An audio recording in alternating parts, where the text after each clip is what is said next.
So, playing around with my lathe, and I want to do something nice, just have some fun with this new tool post that my beautiful neighbor Uncle Dave gave me.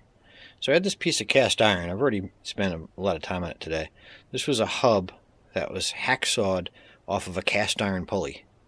So both sides of it were really pretty rough, and if you look right here, you can see where the set screw was. I epoxied in, if you can see that with the glare, I epoxied in a brass screw and then machined it down so it fills in the gap there.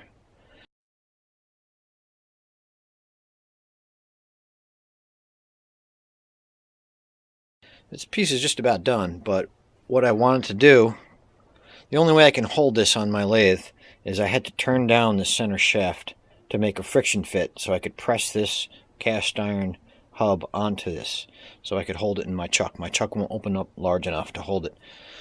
So I pressed this on here, works nice, but I want to do a chamfer on the inside hole here, on the center bore of this hub.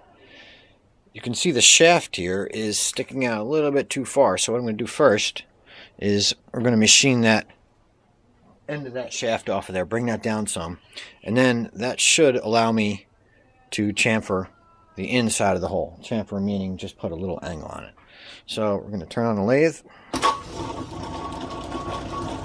We're going to oil up a little bit. There's a little oil on there, because while the hub itself is steel, cast iron, the shaft is steel. It's mild steel, but it's a little harder. So we're going to go take a little bite off of that.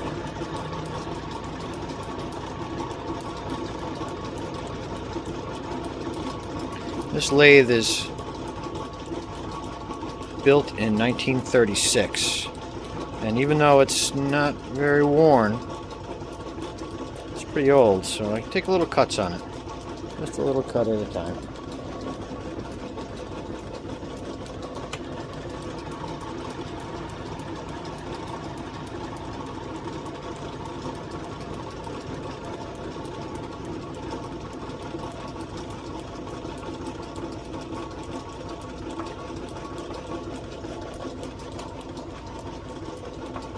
Again, clean off the chips. Oil it again. Advance the feed.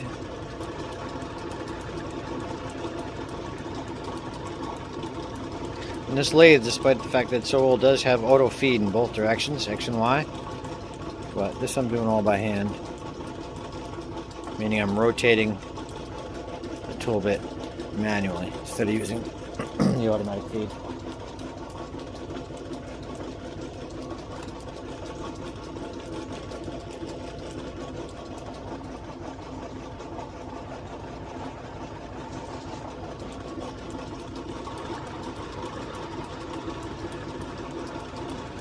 So now I'm kind of undercutting the shaft. So now the center of that shaft is going to be below the surface of that hub, the outer ring, the donut, if you will.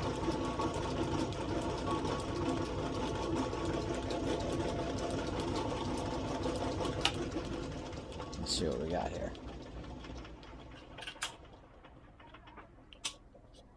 So you can see how much smaller the shaft is now, or not sticking out of the end. Now I should be able to put a little chamfer, align the tool right there, and just cutting right in. Let's see if we can hurt ourselves.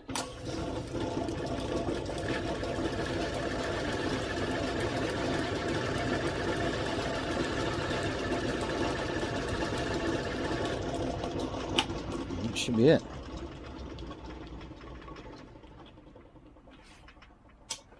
Let's see. There we go.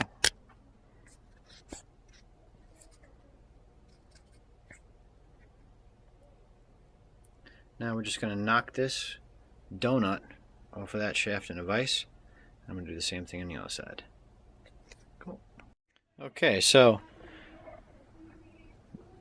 I removed this from the lathe, and you can see kind of did like a step chamfer there, which actually came out kind of cool on the end. So this is Instead of being a square edge on the inside of the hub, it's stepped.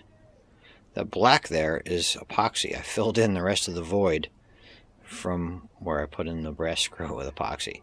So now what we're going to do is drive this out of here. This is a press fit. I machined this shaft a few thousandths, a thousandth, larger than the inside hole on this, so that I could press it on there and put it in the lathe.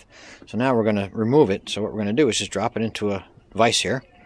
I'm going to put a cloth over it to protect a nice finish. And then we're going to use this, you could call it a punch. It's the shaft that I turned down, a little bit smaller diameter than the shaft here. And then we're going to use a persuader. And we're just going to drive this out.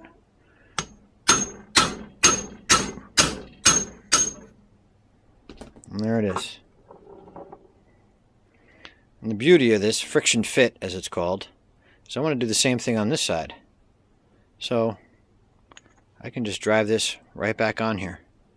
And again, it's the same thing. It's a friction fit.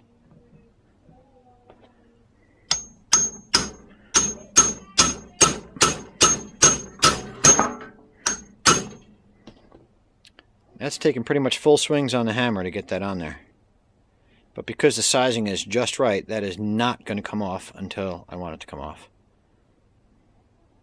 Beauteous. Let's do this side now. I'm going to try and take this cut.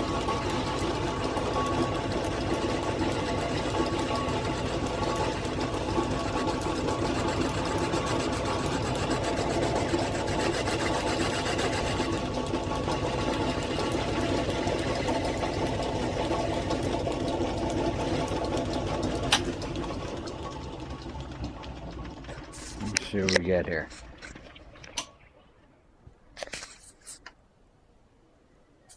A little step. Nice. Looks like the tool holder here hit the edge. You can see that it scored it a little. So I'm going to take a nice finish cut off of that. I have to rotate the turret. This tool holder here, that's the cutter right there. So I have to rotate that so it's 90 degrees to that. I'm taking another little cut. Face that off, they call it. Smooth that out, and it should be done. Okay, so in my last cut, when I was chamfering that edge, I had the tool post set a little wrong, so it kind of scored the face of this. So now I rotated the tool post so it's 90 degrees to the workpiece. The cutter's 90 degrees to the workpiece, I should say. Now we're just going to go ahead and take a little cut, face this off to smooth out that face on there.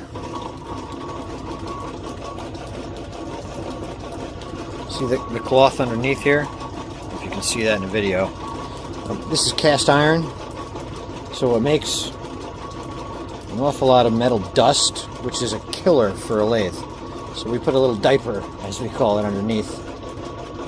Just a little piece of cloth to catch most of the cast iron dust. After we're done with this, we have to give the lathe a thorough cleaning, otherwise it'll actually damage the lathe over time. It makes a lapping compound along with the oil. So now we're just going to touch it off, locate our position.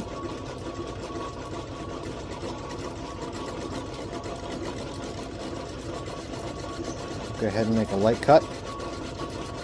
Bring that all the way in.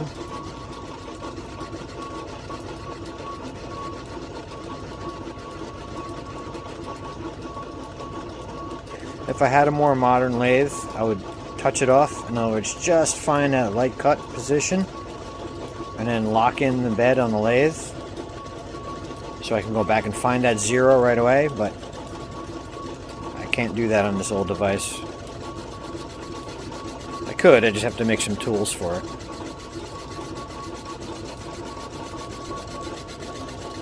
And since this is cast iron, I do it dry, no oil.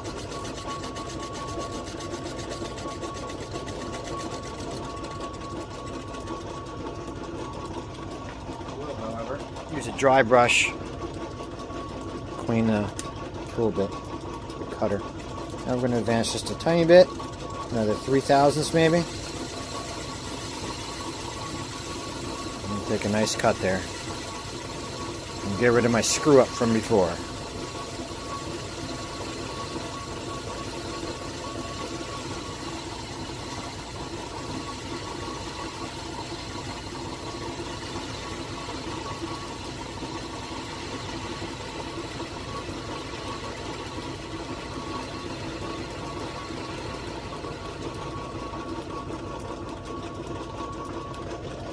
go.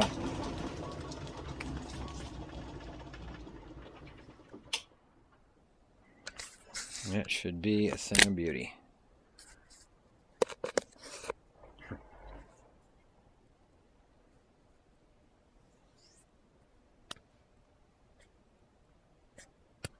Come on, focus, focus. And there she is. I'm just going to dry this off of here. And she's all done. I may chamfer this edge a little bit more. When you face it, I took material off this edge. So this end is a little bit sharper than I like. So I'm just going to hit that with a file. And then she'll be done. Why did I make this piece? Because I can.